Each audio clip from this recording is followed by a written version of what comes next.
Gözüm bittiği sıranın bir üstündeki sıra ve göz pınarından bir önceki sık iğneden çıktım. 2 sıra üstünden girip aynı noktadan çıkıyorum.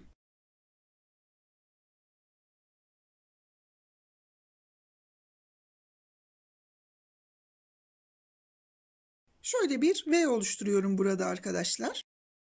Çapraz sık iğneden girip bir alt sırasından çıktım. 2 sık iğne yan tarafından ve 2 sıra üstünden giriyorum. Bir sıra altından çaprazından çıkıyorum.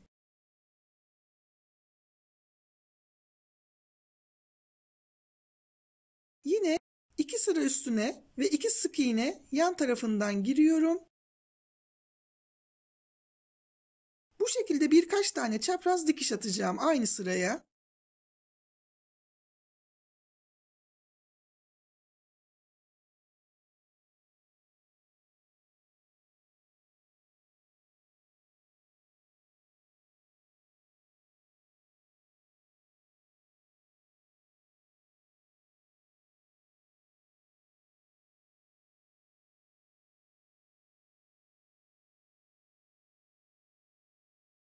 Dört tane çapraz dikiş attım bakın. Bir alt sıradaki sık iğneden giriyorum.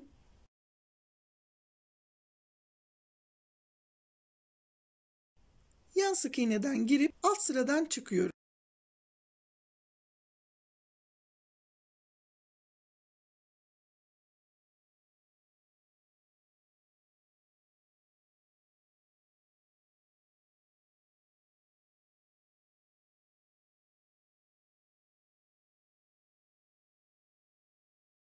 Burada da bir tane V oluşacak şekilde aynı hizadaki 2 sık iğne sonrasından giriyorum. Kaşın şeklini bu şekilde oluşturdum.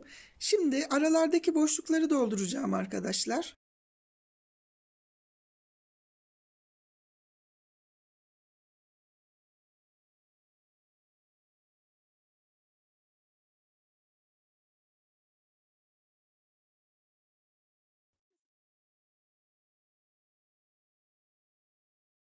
Mesela şurası da gözüme çok boş göründü. Buraya da birkaç tane dikiş atacağım.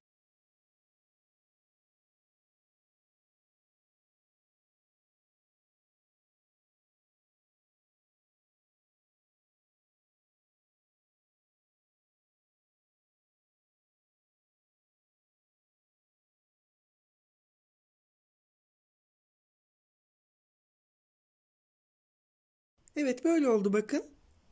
Kaşları bu şekilde bitirmiş olduk. Kulak videomuzla devam edeceğiz. Kulaklar için sihirli halka yapıyorum.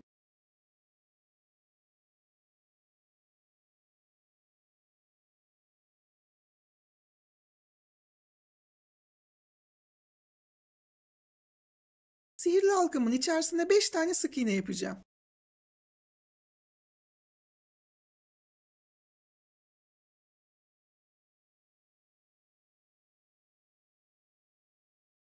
Halkanın ipini çektim ve ilmeğimi ilk sık iğnenin olduğu yere kaydırdım. 5 tane çift yapıyorum.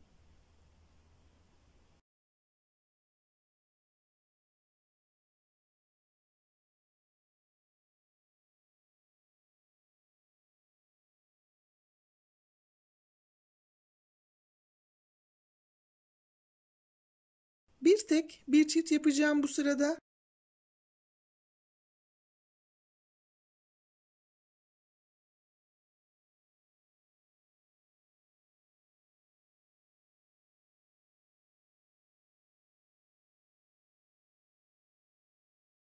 Şu anda 15 tane sık iğne var. 15 sık iğnemizi 3 sıra örelim arkadaşlar.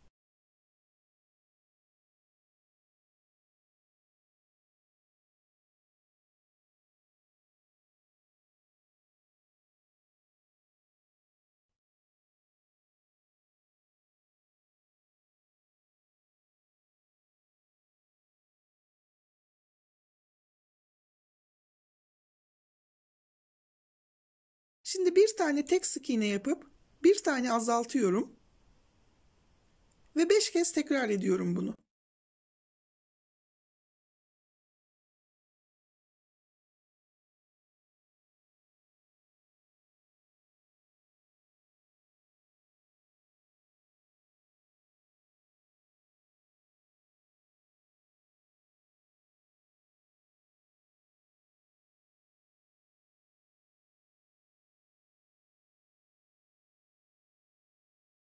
Sık iğne sayımızı tekrar 10 sık iğneye düşürdük. Şimdi 5 tane azaltma yapacağım.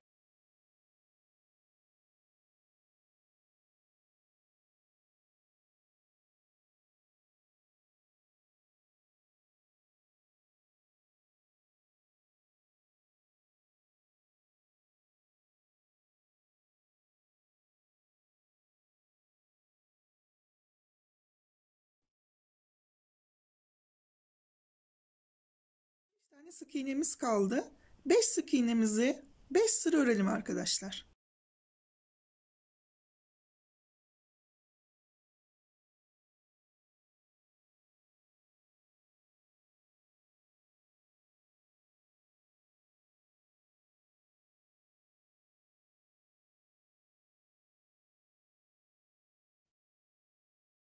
Bir, iki, üç, dört, 5 sıra ördüm ve bitirdim. Dikmek için ipi uzunca bırakın.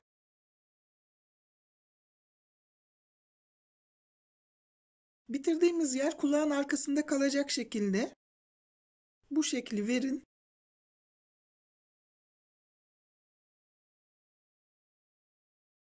Kulakları gözün bittiği sık iğnenin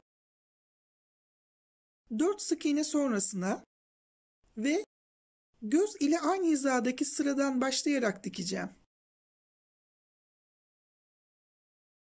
Diğer kulağı da aynı şekilde monte edeceğiz. Şu şekilde hoşunuza gidecek şekilde yerini değiştirebilirsiniz arkadaşlar. Şimdi kulakları dikelim, ondan sonra birlikte devam edelim. Burnunu örmek için ipimi inceltiyorum arkadaşlar. İpinizi en az yarı yarıya inceltin arkadaşlar. Kesinlikle kalın ip kullanmayın. Ben 4 katlı olan ipimi sadece 2 katıyla öreceğim. Normal tığımı kullanıyorum. Sihirli halkayla başlıyorum. Sihirli halkanın içerisine 6 tane sık iğne yapıyorum.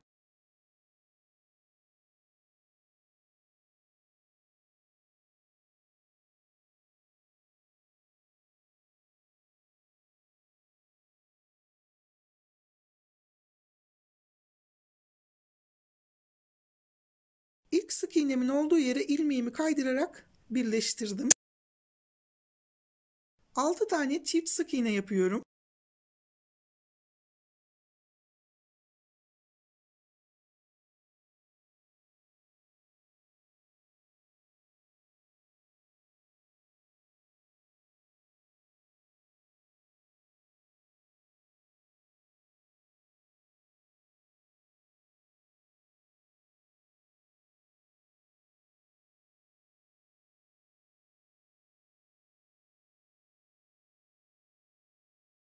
Sık iğne sayımız 12 oldu. 12 tane sık iğneyi bir sıra örelim.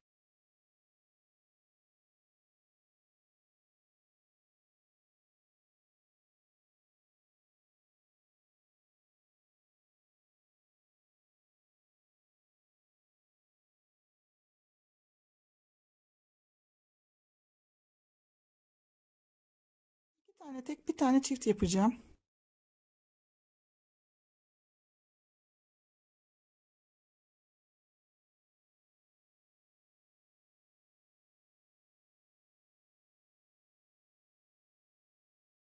Şimdi 16 tane sık iğnemiz var. Bu 16 tane sık iğnemizi arkadaşlar 6 sıra örelim ve sıra başına gelelim. 6 sıra ördüm. Şurada artırmıştık en son. Denk gelmezse bir sıra daha örelim. Şu iki gözün ortasına koyacağımız için bir sıra daha öreceğim. Yani toplamda 7 sıra örmüş olacağım. Bir sıra daha örelim.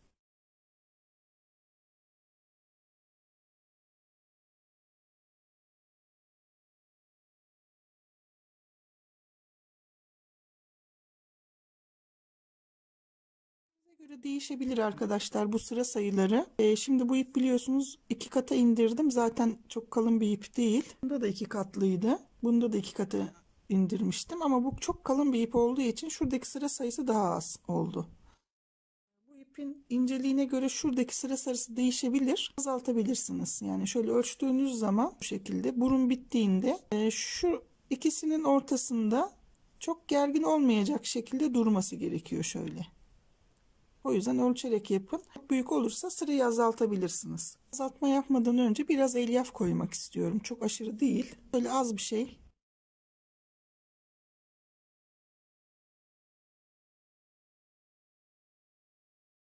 Kabarık tutacak kadar bir elyaf koyuyorum. Basık kalmaması lazım çünkü çektiğimizde. Şimdi arkadaşlar şuradaki gibi azaltarak burnu bitireceğiz. Şimdi 2 tane tekli, bir tane eksilt yapıyorum.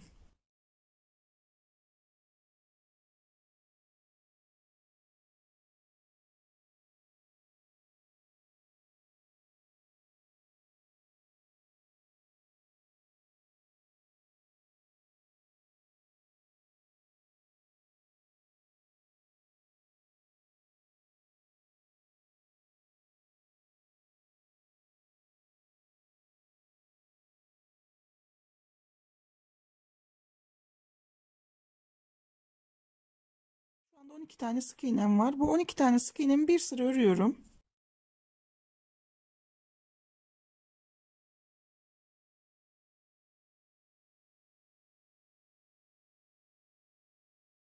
Şimdi 6 tane azaltıyorum.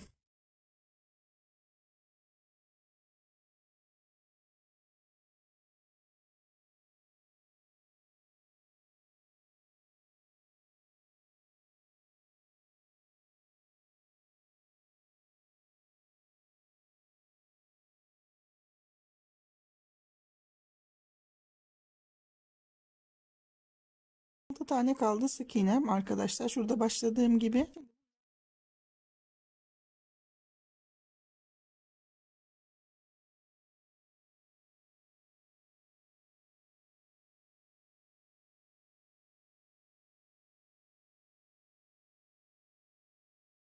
İğne ile ilmekleri topluyorum arkadaşlar.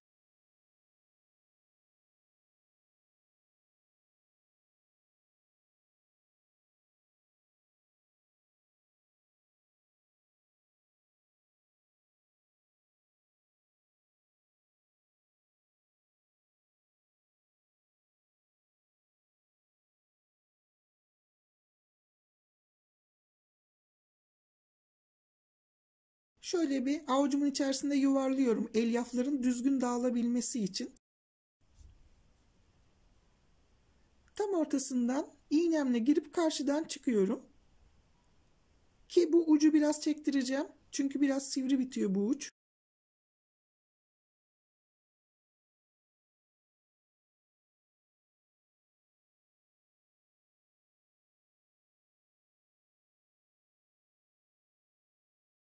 Elyafların eşit dağılmış olması çok önemli. Onu düzeltin mutlaka.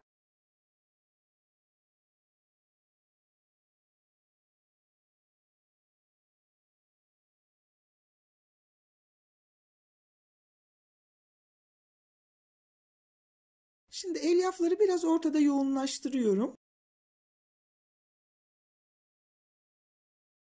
Şimdi gözün bittiği sık iğnenin hizasından yanak artırmaları yaptığımız sıranın bir sıra altına iğnemi koyuyorum.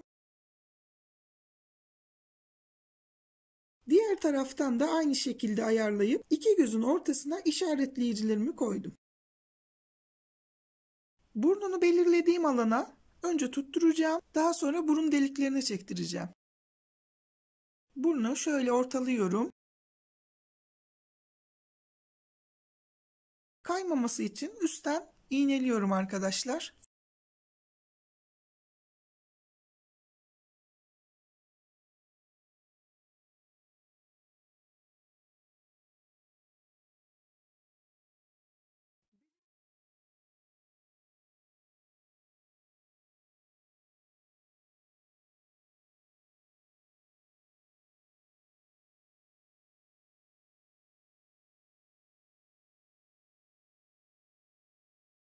Bu belirlediğimiz alanın dışına çıkmadan burnun sihirli halkalarının ortasından girerek buraya tutturuyorum.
Şimdi alttan çıkıp burun uçlarını sabitliyorum.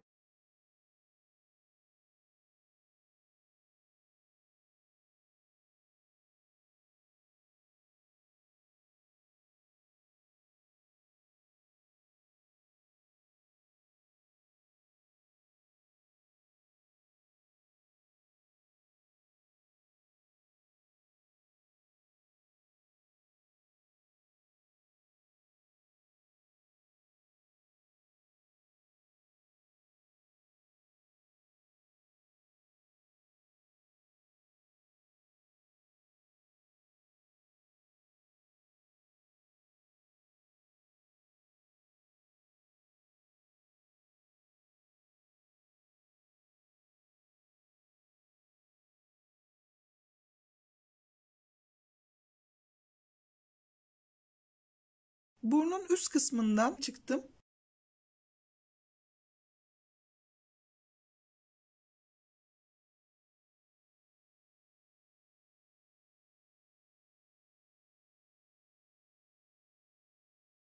Burnun ortasından, üst kısımdan girip aşağıdan çıkıyorum.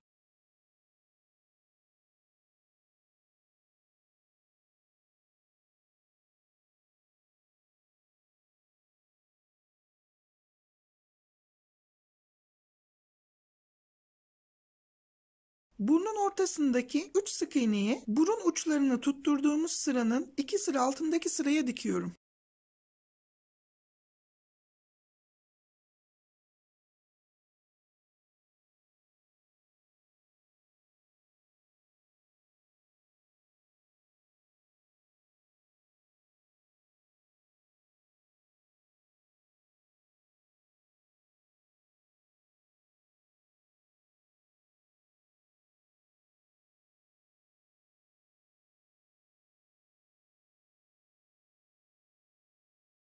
Tam orta kısmı bakın.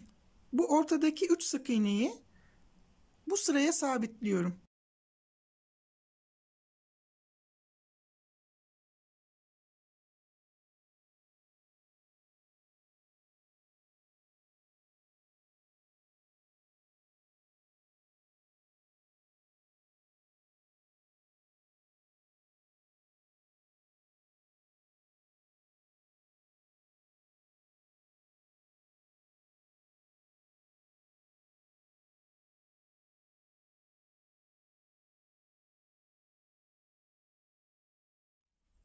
Şimdi arkadaşlar şuraya gireceğim. Şuraya doğru. Şu ortada sabitlediğim yer şurası. Buraya gireceğim. Bakın tam üstten bir çıkıyorum. Alttan, burnun altından.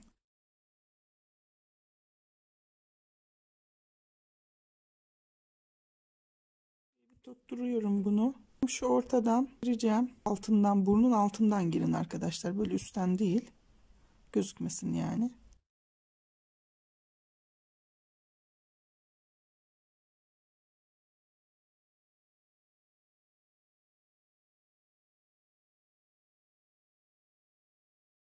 Çıktığım yerin bir yan sık iğnesinden giriyorum. Hafif şöyle çaprazından. Yine burnun şöyle alt kısmından çıkacağım.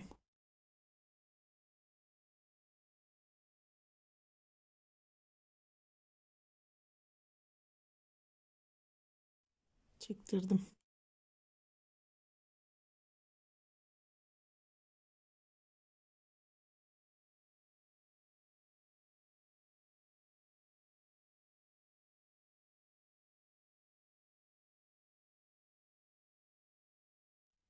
Buraya tutturuyorum.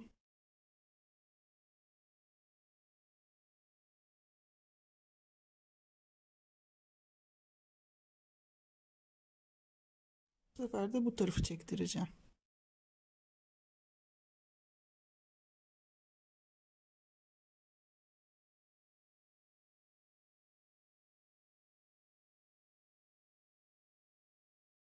Bir yan sık iğnenin çaprazına giriyorum.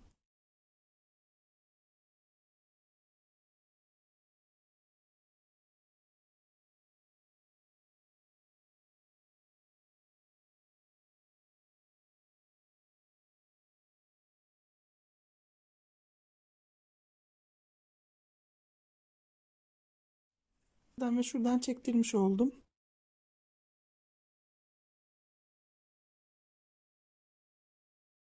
Şimdi üstten de ortadaki 3 sık iğneyi bu kısma güzelce dikiyorum.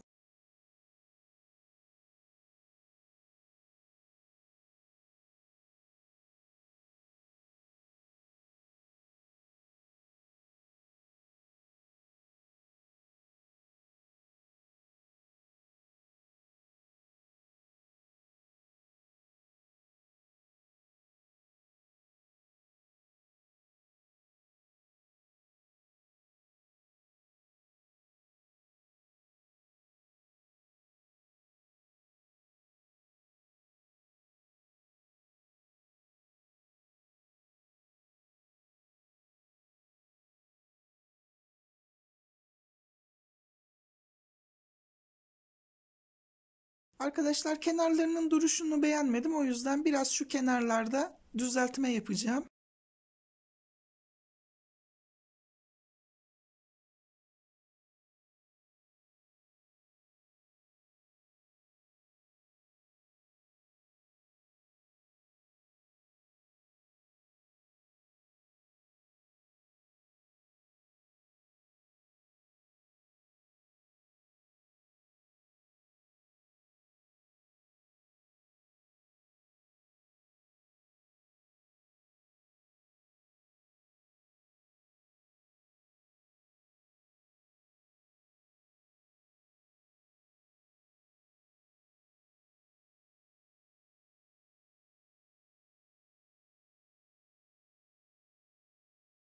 Benim için artık yeterli.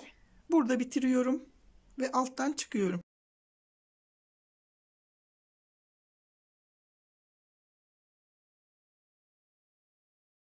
Bu şekilde güzel oldu bence. Siz ne dersiniz?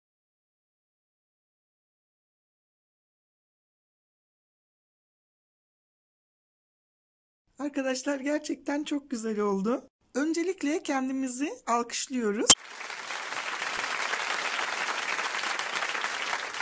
Çok teşekkür ederim benimle birlikte ördüğünüz için. Daha sonraki videolarımda görüşmek üzere. Lütfen beğen butonuna basmayı ve abone olmayı unutmayın. Sevgiyle kalın. Hoşça kalın.